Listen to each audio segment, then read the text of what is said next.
Hey, Shalom, Shalom. This is Mark Mayasher Allah on the power. This is Mark and Idris and Ephraim. Before I get started, I'd like to give all praises and honors to my power.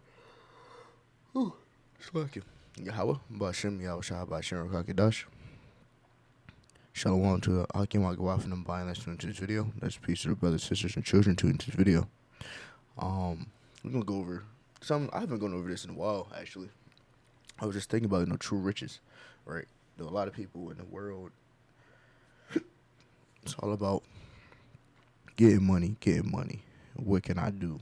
Da da da. And they kind of put the Lord to the wayside, which is it's not the way to go about things. But we gonna touch on that. The book of Ecclesiastes chapter 1 verse 2, vanities of vanities, says the preacher, vanity of vanities, all is vanity. What profit a man of all his labor which he taketh under the sun? One generation passeth away, and another generation cometh, but the earth abideth forever. So let's break it down line by line. Ecclesiastes 1 and 2. Vanity of vanities, saith the preacher, vanity of vanities, all is vanities, everything's all for naught. That's pretty much it. It's no most important said. Anything you really do in the world.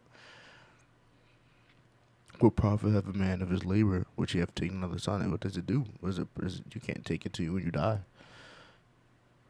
There's no profit for you. One generation passes away, another generation cometh, but the earth abideth forever. Same. I mean, the people when past generations going to go, and no one's going to remember what you did, but the earth will abide forever, right? Book of Revelation, chapter 3, verse 17. Because thou sayest, I am rich and increase with goods. People say, I'm good, man. I got money. I know God with me. Look at all this money I got. Man, I just got this new lamb truck, bro. I'm good. It's not the case. We have need of nothing. Know if not that thou art wretched, miserable, poor, blind, and naked.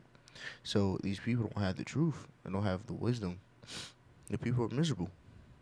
The poor, the wretched, goes in the blind and naked because they don't have this truth. They are they're open to that judgment because they don't know what's going on.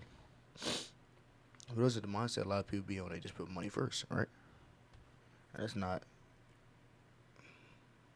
that's not how you want to be. The book of Proverbs, chapter 23, verse 4. Labor not to be rich, cease from thine own wisdom. Look, man, in this world, you need money. Money is a protection, right? If something happens, you have the money, you can take care of it. You got bills, you got rent, you got to eat, put gas in your car. But don't just be out here striving just to make uber amounts of money. The only thing you should be striving for is for this wisdom, honestly. And the thing about that is, you strive for the wisdom, the Lord is going to add on to you. But if you put the other stuff before the Lord,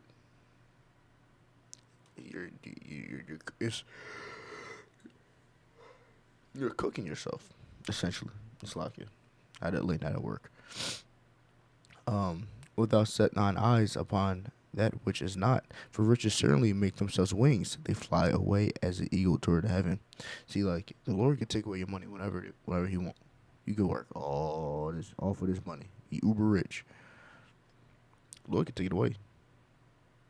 So don't put everything in love and money. Is the precept goes like the love of money is the root of all evil, right? Don't just put it all in that money. You need to put yourself into the wisdom more, get that wisdom, because really the wisdom is true riches. This is ultimately what we're going to touch on. That's the book of Proverbs, chapter 11, verse 4. Riches profit not in the day of wrath. So when Yahweh Shah come back, what you think, you going to throw him a couple $100 and he going to leave you alone? You, hey, bro, come on, bro, what's your cash at, bro? Come on, bro, come on, mess with me, bro. I'm gonna give you a case. I'm gonna give you some bread, and let me get on that chariot. No, that's not how that's gonna work. He gonna smite your ass, eviscerate you. But righteousness delivereth from death. So being righteous, having this wisdom, that's what gives you that fighter chance. Not your money, not your Balmain, not your Balenci, not your Prada, not the blue Benjis. is wisdom. It's wisdom and righteousness, which is going to deliver you from death. The book of Proverbs, chapter 4, verse 7. Wisdom is a principal thing. Wisdom is the most important thing. Every person should covet wisdom. Every person should want wisdom. Therefore, get wisdom. With all thy getting, get understanding. That's the principal thing. Get understanding. Get the wisdom. Grow in the wisdom. Grow in the word. Apply what you read and what you've learned. That's the principal thing. That's the most important thing. Book of Wisdom of Solomon, chapter 8, verse 5. If riches be a possession to be desired in this life, what is richer than wisdom that worketh all things? So, with the point back to what I said earlier, man, if you really want to be rich, dude, get this wisdom. You'll be attentive to wise counsel. You will apply what you learn. And I'm not going to say here you're going to be perfect. You're going to slip up. You're going to fall. I'm just going to get up and dust your shoulders and keep pushing. But you're going to do these things. You're going to have righteous acts, rehearse righteousness. You're going to try to offend less. And you're going to be in this book. That's real riches. There's riches up in heaven. Those are great riches that we can't even fathom. We can't put our mind to. Because at the end of the day, the money system is going to collapse here anyway. Because if you want to go this way, because you want to go historically, every empire going to fall after almost 250 years, except for the next one to come, because you're going to be forever.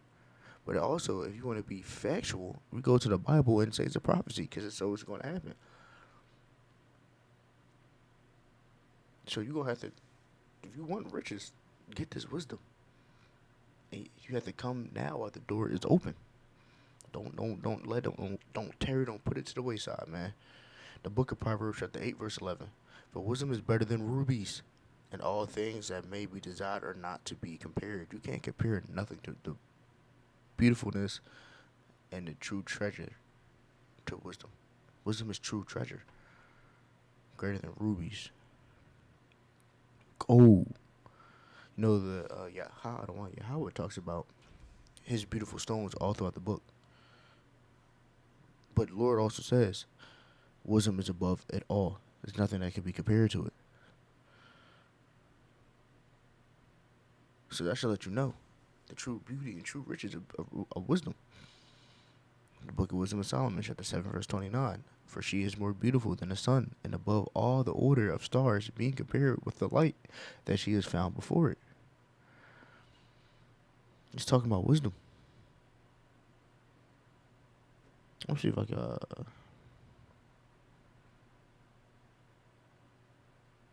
I've had to read this and we'll read this.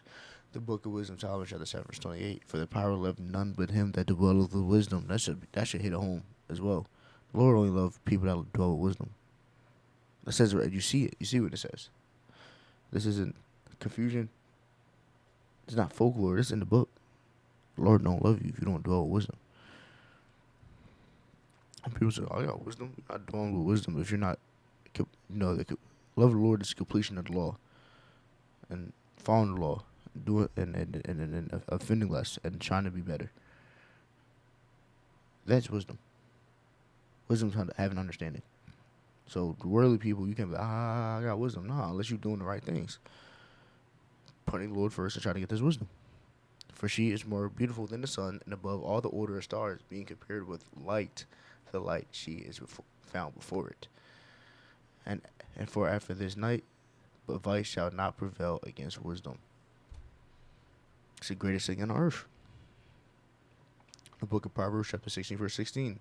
How much better is it to get wisdom than gold, to get understanding rather to be chosen than silver? No, we just going down the line and telling you it's better than gold. It's likened unto light. It's more beautiful than the sun, above the stars. More precious than rubies. The Lord loves you if you dwell with his wisdom. Man, that's a lot of heavy hitters right there. to put you in retrospect to make you understand how important, how beautiful this wisdom is. Everyone should covet this wisdom. And I beseech you, brothers, and I pray, Adarantazah, Baba Kushah, that you guys come and attain this wisdom while the doors are still open. The book of Matthew, chapter 13, verse 44. Again, the kingdom of heaven is like unto treasure hidden in a field, the which when a man hath found, he hideth, and joy thereof goeth and selleth all he hath and buyeth that field. You find this wisdom. It's a beautiful thing. It's very, all the zeal is coming out. You won't tell everybody, right? But it's a beautiful thing because you found that wisdom. This is a man that